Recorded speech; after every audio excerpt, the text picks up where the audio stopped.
Mike is as tall as me. That's just rude. How is everyone? Good. Okay, straight to me. So, I want to talk about being the only Asian female comic that's in this lineup today. It always looks like a really bad porno in the green room. Nothing I would sign up for, but it's just like it's something that's just there. But I also want to talk about how it's been really interesting dating while being young, thick, and Asian. I wouldn't say I would recommend it, but I would say it's been a trip that I wouldn't go on. But I always thought it was cool though, that I knew that I had to come to terms with some things. And the fact is that I realized that I can't be every man's dream girl or every man's girl next door trope. So I take the wins where they lie. I know for certain, with so much pride in my heart, that I am a lot of men's favorite porn search. I take a lot of pride in that to know that I am not a main page bitch.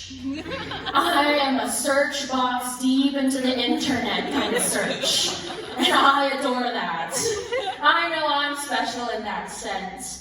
But I also know that I've been thick for a really long time because I have eyes. And the fact that I know there's never been a cookie that I didn't like. I've never met one I didn't like. But it's also like weird indicators too is the fact that it wasn't until recently that I discovered or someone told me that George Foreman is an athlete. I only knew him for his grill. And it wasn't until someone said to me, they were like, you realize George Foreman is a heavyweight champion? And I had to be like, well, thanks to his grill, I too am heavyweight. And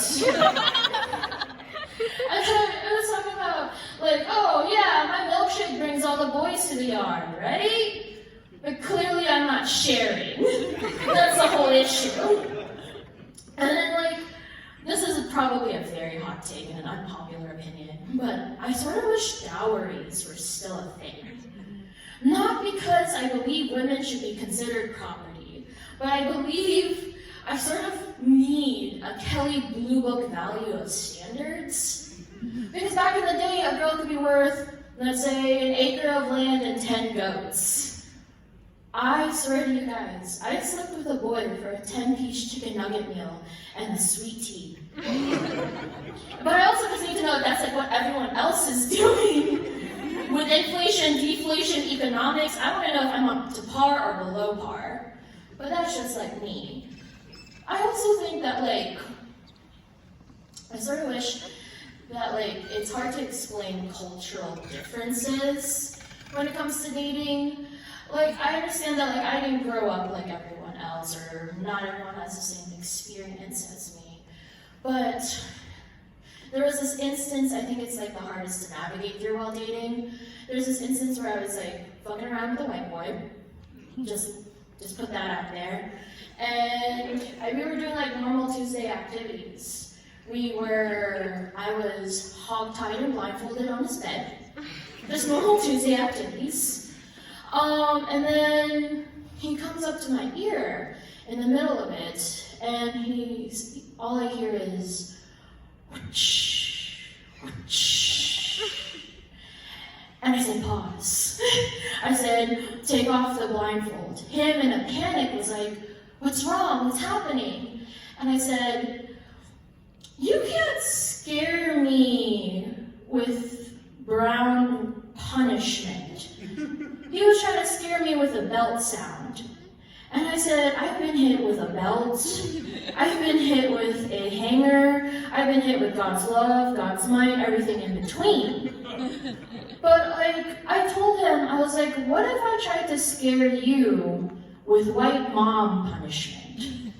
What if I have you tied to your timeout chair, blindfolded? And I come up to your ear and I go, 3, 2, 1. Let's talk about how your actions affect others. Use your words. Use your words. It's okay to have emotions. Your emotions are valid. And then at the end of sex, whether he always seems to win and I always seem to lose, he's going to get a participation trophy. And we all know why. Just for trying. Thank you guys, that's my time. Really appreciate it.